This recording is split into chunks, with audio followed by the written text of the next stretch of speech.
I'm super excited to welcome our guests today. They are the owners of Mammoth Studios. So this is Mike Santillo and Justin Smith. Can we just give them a nice East Senior welcome? Thank you. And they're going to talk to us about how they got to do what they do. So we will start out with asking you to tell us a little bit about yourselves and how you got interested in music. You want to go first? Hello. So, yeah, I guess I've always been interested in music since I was about your ages. How old are you guys? Okay. What? Varied. Okay. See, I can't remember how old I was compared to what grade I was in. It's very confusing to me. But I was definitely I was like a freshman when I realized I really wanted to like be involved with music. And obviously my parents were supportive, but music was one of those career paths where people were a little skeptical about because they're like, oh, music, huh? You want to be a musician? And it doesn't seem like it's a practical thing because there often isn't a ton of job opportunities in music. It's more of a art, but not to say there isn't. There is, but it's a little different of a path. Anyhow, loved it, didn't care, wanted to play or be involved with music in any way, shape, or form. So, pursued music, did my high school thing, and when I was a senior, I had a meeting with my guidance counselor. Do you guys do that? Yeah, okay. So, I remember that day was weird. Because I'm like, I'm not going to learn anything from this. He's just going to it's going to be a waste of time.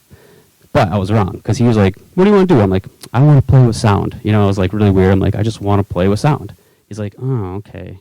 And I'm thinking to myself, he's just going to think I'm like weird. He's just going to tell me to go do something different. But he's like, have you ever thought about recording engineer, being an engineer? I was like, what is that? Because I didn't realize that like, all the music that I loved, like all the records I listened to were like recorded, and someone had to like be there at a place capturing that audio, mixing it, being creative with it. I always thought about it from like the artist's point of view, the musician's point of view. So he brought that up and I'm like, tell me more. He started telling me about what a recording engineer is and that basically they just play with sound all day. I'm like, I like that. I like that a lot. So I actually went to school for that. It didn't. Yeah, I went to school to be a mixing engineer or just recording engineer. I didn't become one right away. It took many years after I graduated to get into the field, but I eventually did. So that's a little bit of my backstory of how I got involved. Mike, would you like to? Sure. So I got involved with music in general. I was always in like chorus and band. I did percussion, mostly just crash cymbals and like any auxiliary things that nobody else wanted to do. So I just like would have like one note each concert, but it was a great one. And so when I was in high school, I started like writing songs on the piano and recording on my own with GarageBand, which is like a program on like any Mac if you guys have like a laptop. Similar to this is a little more, I guess, advanced and there's more options with it. But so I started doing that, started recording on my own, and didn't know really what I wanted to go to school for. But I was kind of leaning toward engineering, like mechanical engineering or some kind of thing, because that was what I was also interested in, like carpentry and building and things like that. So it was like, okay, this is going to be a good job if I go through the program. So I went to college for engineering, and within the first few months, I realized it wasn't what I wanted to do. So I switched out of all my classes, and without knowing where I wanted to go next, I became a comparative literature student because some of my friends were doing that, and the classes seemed interesting. So it was a pretty not thought out path. I was just kind of going with the flow. I honestly wish I had a little time to think about it before going right into college, because I really didn't know what I wanted to do. But in college, I met a couple other guys who wanted to play music, and we started a band, and we were in a band for the next 12 years. We all moved from Binghamton University, which is where we went to school, came to Buffalo, and have been playing music here. And then through that, I met Justin, actually working at a cafe, because when you play music, you often have to work other jobs to support that lifestyle. And we ran into an opportunity where this guy we knew who had a recording studio wasn't going to be able to do it anymore. He had the whole space built out, like set up with like the glass and everything. And he knew Justin. Justin was kind of assisting him on a few sessions. And we were like, well, why don't we try and take it over? So we got some investment money from my parents, actually, just enough to get started to buy the initial equipment we needed. And then we started up, and that was about 6 years ago. And we've been just running a recording studio since then. So it's kind of a roundabout path, I guess, for both of us. Well, more Justin was like, I'm going to be a sound engineer, and he has done that. But I just found myself in this field because I love music, and it's a way that I can, work toward making a living doing that. And sometimes I think when you want to do something that you love, you have to kind of look at all the other ways that you can be involved. Yeah, got to be creative and try and figure out like a niche where, you can do things that you like that isn't terrible, and and you can, kind of work in the field that you want to. So. Okay. Now we're going to nod to Michelle, and she's going to Yes. prompt us with some more questions. All right, so maybe you could walk us through like what would be a typical thing that you do. Okay, like a typical day at the studio. All right, so that's good. Well, it depends. We have different types of artists that come in, different genres of music. I'm sure each of you like your own style of music, right? I'm sure there's like different genres collectively enjoyed out there. Let's say it's a rock and roll session, like a rock band. We'll start there. So we have I'll go into the studio, turn on all the gear, make sure it feels right, get the lighting right, make sure my chords are set up, just kind of have like a mental preparation for the day. Then a band will show up. Let's say it's 4 pieces. Let's say it's 4 people in a band. They'll come in. They'll be like, "Whoa, this is crazy. It's a recording studio." And they'll be like, "Okay, this looks fun." And then we'll basically hash out a little plan for the day. 8 hours is a typical day. Sometimes more, sometimes less. Sometimes it's like 3 days in a row with 8-hour days. Sometimes it's like a 3-hour day. That all depends. Either way, the band will come in, and I'll kind of ask them, like, all right, so what kind of sound do you guys want? What are you looking to do? Do you want to sound like this? And I'll ask them to give me some examples of like artists they like. And I'll go from there, and I'll set up drums. Does anyone play drums? Okay, so I would have you set your drum kit up, and then I would put microphones on it. There's a lot of mics that go on a drum kit. And then I'll say, who plays bass? Anyone play bass? All right, so I'd say, hey, set up your bass. And I'll mic the bass. And that's just basically putting like a microphone like this on an instrument. This is a really simplified bridge version of what we do, but it would take forever to explain it all. But this is the basic version. And then same with guitar, and whoever is singing or if there's another instrument, we'll just mic that or whatever. So we'll have everything set up, right? So we'll have all these instruments mic'd in a room. Sometimes they're separated so the sound doesn't get onto, drums are loud, so you don't want the sound of the drum to be picked up by a bass guitar microphone. And then I'll go into this room called the control room. There's 2 rooms typically in a studio. A live room, that's where the musicians are, and the control room. That's where I usually hang out. And there's a wall with glass. Can you guys picture like a studio? Yeah, okay. So I'm at the big console, sitting there. I'm like, all right, let me hear the drums. And then the drummer will play, and I'll start pulling up the faders. All right, let me hear a little bit more of your rack tom. And I'll be boom, boom, So I'll dial in the stuff. And then I'll essentially go through the whole band. And then once everybody's comfortable, everyone has their headphones on, they'll be like, oh, can I get a little bit more of the guitar? And then, so you go through that whole process. And then it's time to record, which is the most important time in the studio. And then once I hit record, it's really up to the artist to perform. I'm just making sure I capture it as good as possible. And when they're happy with the takes, that's kind of that process. So that's the tracking process. The other half of things are after we've tracked a song, and we track into a software like this. So this is Pro Tools. Is anyone familiar with GarageBand? Yeah. So Pro Tools is like, it's the industry standard for like recording software. It's a really hyper advanced version of GarageBand. It's pretty much used in every studio across in the world. Logic is popular, but there's a bunch of. It's called a DAW, which is a digital audio workstation. So anyway, once all the audio that we record is right there. So like, this would be like, these are like bongos, tambourines, shakers, bass guitars. So each line is like audio. It's like an audio wave. It's like an instrument. So Mike, why don't you play the bass? Maybe isolate the bass. So tiny on my screen. Oh yeah, it is pretty small. There you go. Yeah. That's not big. Yeah, it'll show up. Yeah, you go down to the. Yeah, you gotta. There you go. And probably just mute these. Oh, it is very tiny.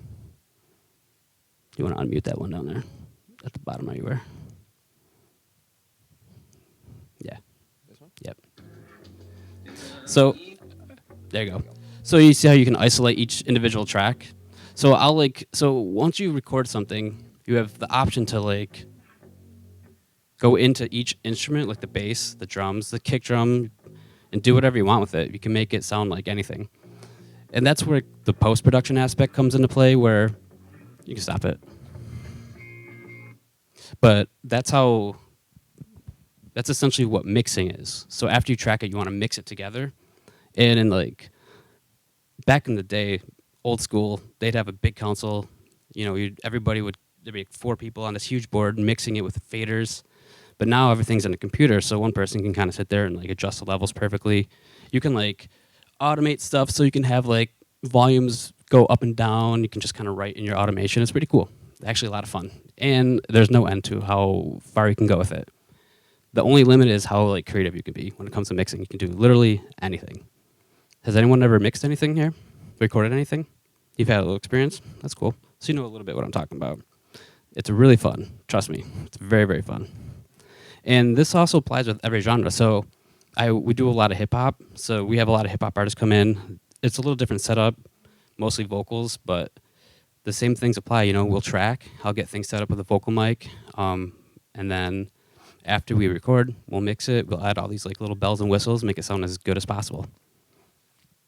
That's part of a typical day at the studio.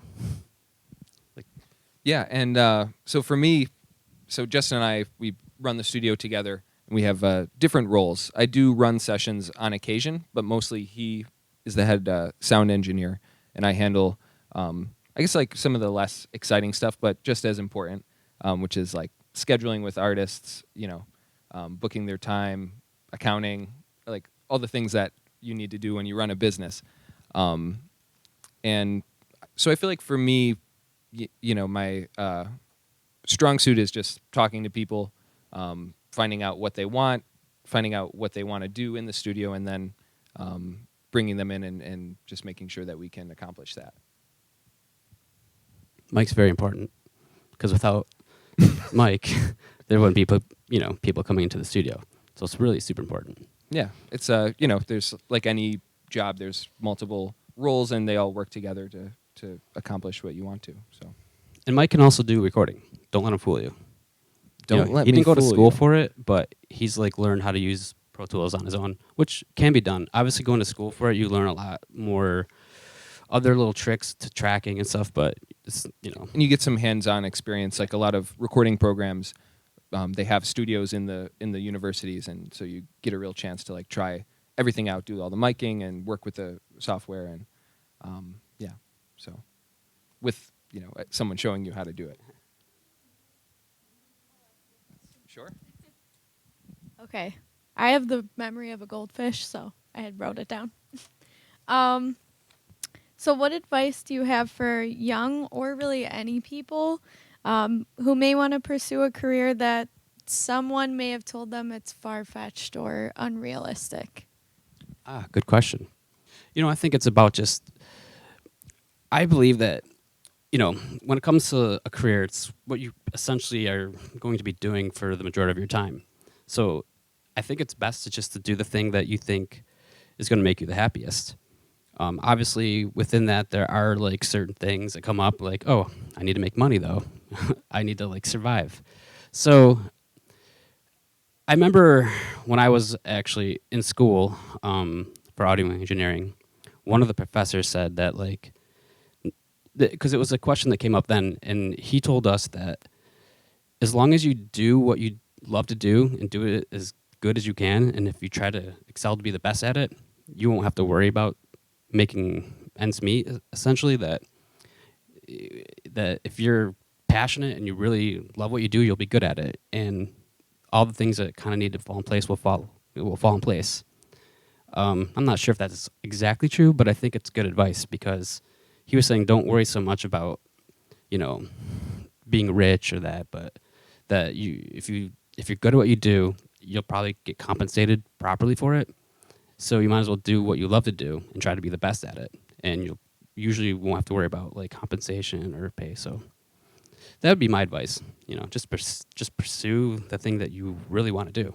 You know, and you might not know right away. Obviously, like I didn't become a recording engineer right away, even though I went to school for it. It took years to get to this point, kind of in like a little loop. But I never stopped wanting to like play with sound and be part of the music like world. So, and it's kind of working out right now. So that's my advice. Yeah, no, I think that's good advice. I think it's like if you become really good at something, you know, there are people that do it. There are people that are sound engineers. There are people that are musicians, and they've just become really good at it, and they found like a niche where they can fit in and make a living doing it.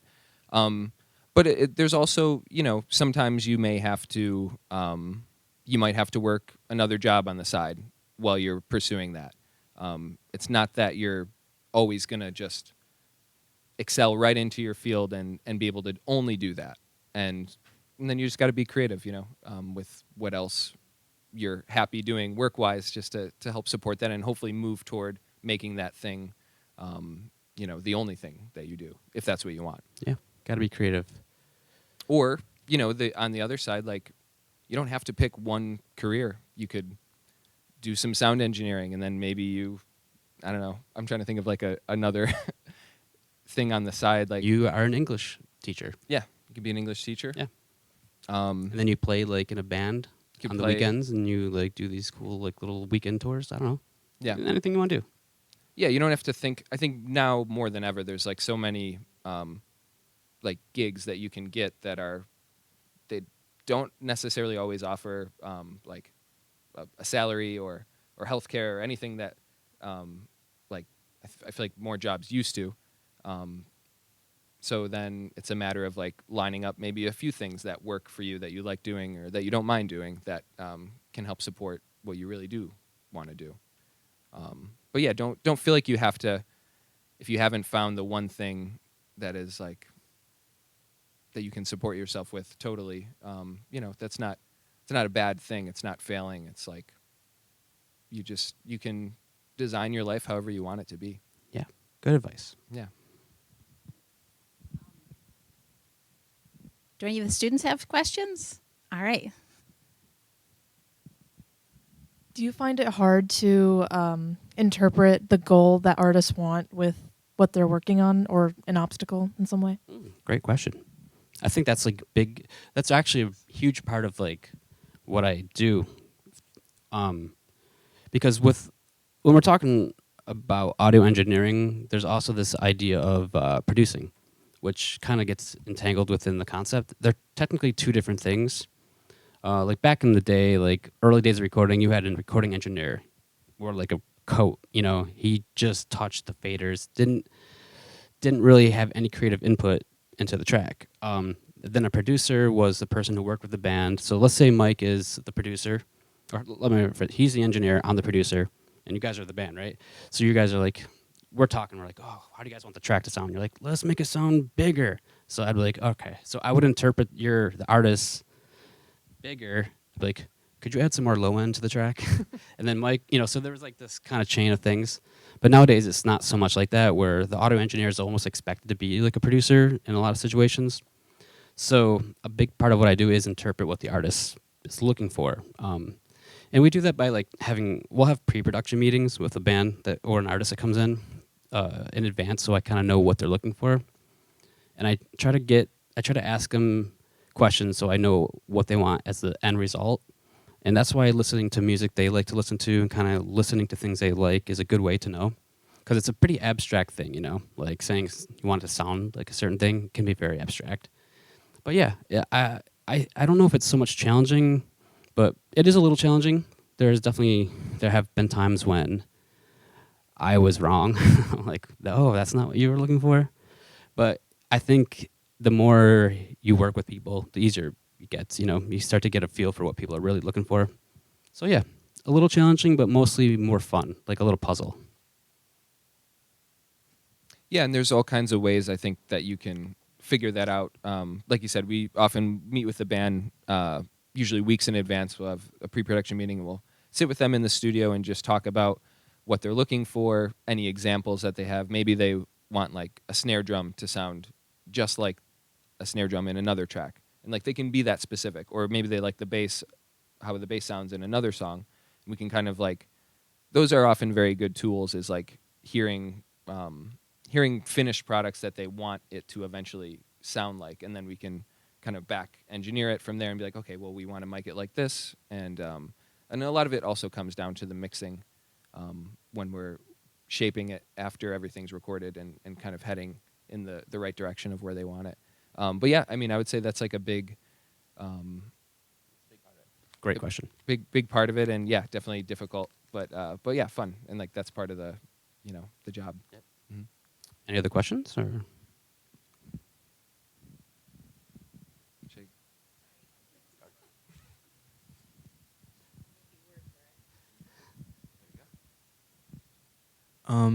Do you guys have any kind of input after like a band leaves the studio? Do you continue to work with them, or once they leave, is that end of transaction kind of thing? oh yeah, so a lot of times like there'll be email correspondence. There's multiple ways it can happen. So let's say a band comes in for one day to record their music, and then they're like, I want you to mix it. The band's like, you can mix it. I don't even want to be here. So a lot of times we will correspond just through email if I'm doing mixing, if I got a feel for what they want to do. And then a lot of times I'll just run into bands at shows and talk to them. But there is after they leave, there's definitely like still a lot of like correspondence and talking and figuring things out. Even if they have questions about how if they want to have it mastered, or even if they're not sure how to release the music, Mike's a really good resource on that. So we often like correspond with bands like well past the time we record them, I would say. Yeah, and we help them. A lot of questions they have afterwards is, like what do they do with it now, and like how do they get it on like Spotify and digital distributors like that. And we try to help people out as much as we can. We're not like a record label, so we don't help promote them or release the music. That's like a whole nother side of the industry. But yeah, I mean, we end up having a lot of correspondence back and forth with bands, and we just try to like help them out any way we can, really. So.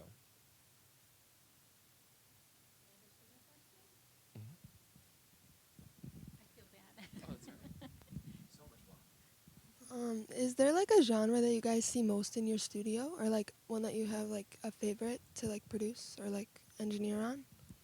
I would say it's split. Like, I would say we see mostly hip hop artists and just like, I don't know, I guess general term rock. It's hard to like, it's such a big genre. What I mean by rock is just like a band that has guitars, drums, bass, singer, kind of loud. And that can obviously be like broken down to like 1,000 different genres. But I wouldn't say there's any like specific rock genre. It kind of varies here and there. But it's like 50% like bands, and then like, well, not 50, maybe like 40%. I don't know. It's like hip hop, rock, and then a few other things scattered in between, That sounds right. What do you think? Yeah, I would say, I mean, I believe our specialty is with like more rock type music, just because I think that's where Justin, as an engineer, can be most creative, because there's all these elements with the drums, the bass, guitar, all these different mics, putting them all together, and just that he has the most experience in that, playing in a band himself. Whereas like with a lot of the rap and hip hop stuff that comes in, they have a backing track already, and they're just recording their vocal over top of it. And then, so it's like a limited amount of time that you can, or there's a limited amount of like room to like to be creative with Yeah, it. it's a little hard, like with Because there's only two elements that you're mixing together, the vocals and yeah, it's a little less elements, but can also make it a little more challenging too to make it sound professional and big. Mixing of one vocal into like an instrumental. I'm sure anyone ever tried to do that? No. Okay. Yeah. You have.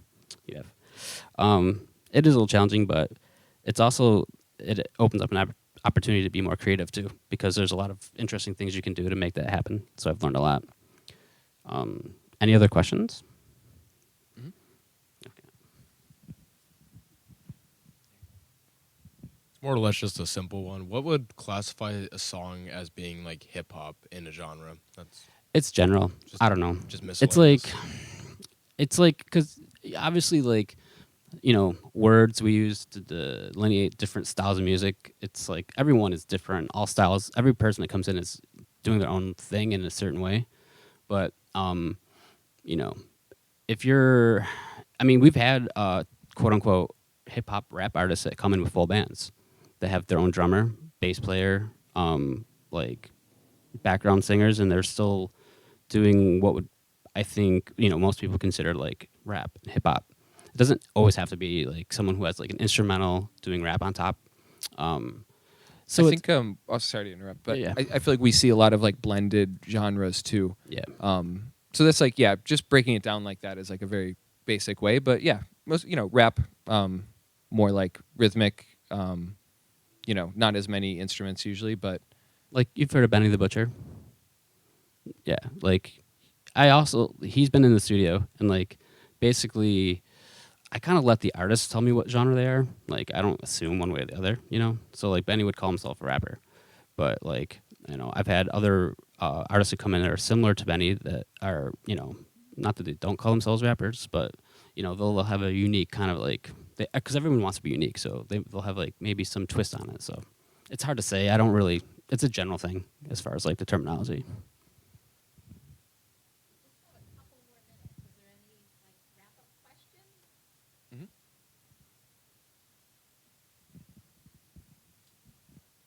So, how much would you guys normally charge an artist or band to record in the studio?